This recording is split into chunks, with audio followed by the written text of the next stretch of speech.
হাতে স্মার্টফোন থেকে শুরু করে দেশের বিশাল পাওয়ার গ্রিড এগুলো সব কিভাবে চলে কখনো কি ভেবে দেখেছেন এর পিছনে কিন্তু আছে ইলেকট্রিক্যাল অ্যান্ড ইলেকট্রনিক ইঞ্জিনিয়ারিং মানে ইইর এক বিশাল জগৎ চলুন আজ আমরা সেই জগতের তিনটে প্রধান রহস্য ভেদ করি শুনলেই আমাদের মাথায় কি আসে লাইট ফ্যান বা বড়জোর ঘরের বিদ্যুতের তার তাই না কিন্তু সত্যি বলতে কি এটা তো গল্পের শুরু মাত্র ইইর আসল দুনিয়াটা এর চেয়ে অনেক অনেক বেশি বড় আর মজার আসলে এই একটা নামের ভেতরেই লুকিয়ে আছে একদম আলাদা তিনটে জগৎ পাওয়ার ইলেকট্রনিক্স আর কমিউনিকেশন তো চলুন আর দেরি না করে ইইর এই তিন জগতে একটা সফরে বেরিয়ে পড়া যাক আর খুঁজে বের করা যাক কোন জগৎটা কার জন্য তো আমাদের সফরের প্রথম স্টপ হচ্ছে পাওয়ার ইঞ্জিনিয়ারিং আচ্ছা এটাকে কিন্তু ইইর মেরুদণ্ড বলা হয় আর কেন বলা হয় সেটা এখনই পরিষ্কার হয়ে যাবে শুধু একবার ভাবুন শত শত মাইল দূরে একটা পাওয়ার প্ল্যান্টে বিদ্যুৎ তৈরি হচ্ছে আর সেই বিদ্যুৎ আপনার ঘরে এসে ছোট্ট একটা বাল্ব জ্বালাচ্ছে এই যে পুরো বিষয়টা এই অবিশ্বাস্য কাজটাই সম্ভব করেন পাওয়ার ইঞ্জিনিয়াররা বিদ্যুৎ তৈরি করা থেকে শুরু করে সেটাকে সারা দেশে ছড়িয়ে দেওয়া পর্যন্ত পুরো বিশাল কাজটা তারাই সামলান পাওয়ার ইঞ্জিনিয়ারিংয়ের জগৎটাই হল বিশাল সব যন্ত্রপাতি নিয়ে এখানে কাজ করতে হয় হাই ভোল্টেজের সুইচ গিয়ার নিয়ে যা পুরো পাওয়ার গ্রিডকে বড় কোনো দুর্ঘটনা থেকে বাঁচায় আবার ধরুন বিশাল বিশাল সব ট্রান্সফর্মার যা বিদ্যুৎকে অনেক দূরে পাঠাতে সাহায্য করে মানে এক কথায় বলতে গেলে এখানে সবকিছুই হয় একটা গ্র্যান্ড স্কেলে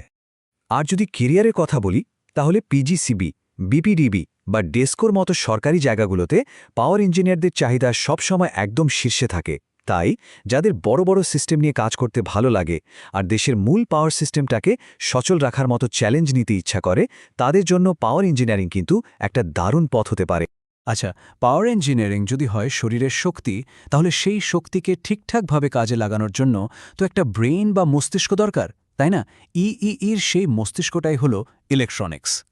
এই যে আমাদের হাতে থাকা স্মার্টফোনটা যেটা দিয়ে আমরা পুরো দুনিয়ার সাথে জুড়ে আছি কিংবা ধরুন মহাকাশে ঘুরতে থাকা স্যাটেলাইট যেটা আমাদের রাস্তা দেখায় এই সব কিছুর ভেতরে যে ছোট্ট ছোট্ট চিপ বা ইন্টিগ্রেটেড সার্কিট আছে না ওগুলোই কিন্তু ইলেকট্রনিক্স ইঞ্জিনিয়ারিংয়ের জাদু এখানে কাজ হয় একদম মাইক্রো লেভেলে মানে যা খালি চোখে দেখাই যায় না সেমিকন্ডাক্টরের মতো জিনিস ব্যবহার করে ভিএলএসআই টেকনোলজির মাধ্যমে একটা নখের সমান চিপের মধ্যে বসিয়ে দেওয়া হয় লাখ লাখ এমনকি কোটি কোটি সার্কিট ভাবা যায় আর এই কারণেই কিন্তু আজকের দিনের সব গ্যাজেট এত পাওয়ারফুল অথচ এত ছোট সুতরাং যাদের স্বপ্ন ইন্টেল বা স্যামসাংয়ের মতো বড় বড় টেক কোম্পানিতে কাজ করার যারা এমন সব ডিভাইস ডিজাইন করতে চায় যা মানুষের জীবনটাই বদলে দেবে তাদের জন্য ইলেকট্রনিক্স ইঞ্জিনিয়ারিং কিন্তু দারুণ একটা চয়েস এই ফিল্ডের চাকরির বাজারটা মূলত প্রাইভেট আর মাল্টিন্যাশনাল কোম্পানিগুলোতেই বেশি তো আমরা শক্তি মানে পাওয়ার আর মস্তিষ্ক মানে ইলেকট্রনিক্স নিয়ে তো কথা বললাম কিন্তু এদের মধ্যে যোগাযোগ না থাকলে তো দুটোই অচল আর এখানেই আসছে আমাদের ৩ নম্বর জগৎটা কমিউনিকেশন ইঞ্জিনিয়ারিং আজকের এই ডিজিটাল দুনিয়াটা কিন্তু দাঁড়িয়ে আছে এর ওপরেই হ্যাঁ ঠিক এই মুহূর্তে যে ইন্টারনেটের মাধ্যমে এই আলোচনাটা চলছে তার পেছনেও কিন্তু কমিউনিকেশন ইঞ্জিনিয়ারদের অবদান 1G থেকে শুরু করে আজকের 5G network optical fibre satellite signal এই সব কিছুই কিন্তু এই কমিউনিকেশনেরই অংশ কমিউনিকেশন ইঞ্জিনিয়ারদের মূল কাজটা কি সহজ কথায় ডেটাকে এক জায়গা থেকে আরেক জায়গায় একদম ঠিকঠাকভাবে পাঠানো এজন্য তারা সিগন্যাল প্রসেসিং করে ডেটাকে রেডি করেন আর তারপর মডিউলেশনের মতো টেকনিক ব্যবহার করে সেটাকে রেডিও ওয়েভ বা অপটিক্যাল ফাইবারের মাধ্যমে পাঠিয়ে দেন আর বুঝতেই পারছেন সবসময় কানেক্টেড থাকার এই যুগে গ্রামীণ ফোন বা রবির মতো টেলিকম কোম্পানিগুলোতে কমিউনিকেশন ইঞ্জিনিয়ারদের চাহিদা কতটা বেশি তাই যারা ডেটা আর কানেক্টিভিটির দুনিয়ায় ভবিষ্যৎ গড়তে চায় তাদের জন্য এর চেয়ে ভালো ফিল্ড আর কি হতে পারে তাহলে ইই এর 3টি জগৎ শক্তি মস্তিষ্ক আর সংযোগ আমাদের চেনা হলো কিন্তু এখন আসল প্রশ্ন নিজের জন্য কোনটা বেছে নেওয়া উচিত চলুন খুব সহজ করে ব্যাপারটা বুঝে নেওয়া যাক